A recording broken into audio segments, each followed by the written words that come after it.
जब तोरा से प्यार भई रहल तो दिन रात हम तोरा फोन के इंतजार में रहे। तोहरा मैसेज के वेट कर कि कब फोन आई, कब एगो मैसेज आई। कैसे के हम तोरा फोन के और तोरा मैसेज के दिन दिन भर रात रात भर इंतजार। जब तोर फोन आओ बड़ा सुकून मिला, इतना सुकून मिलो कि लागो के अब दुनिया में कुछ जौन बारिश बसते ही बस। यही से तोरा एगो फोन कैला के वजह से हम ना दिन देखी ना रात देखी। तोरा लगे 30 से 32 किलोमीटर के दूरी कवर करके आ जाए,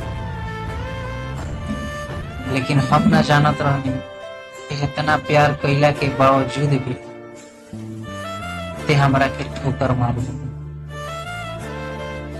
अगर ये बात हम जानती तो हम कबो तोरा इतना करीब ना आएगा, ना हम कबो तोरा के दिल देले रहते। कैसे के आज जौन तोहर एहसास बन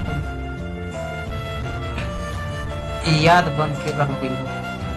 हम एक एक पल बहुत भूल भूल के जी रहा। अब हम तोरा के अपन दिल के बात केगन बताओ, ते ही बताओ केगन बताओ।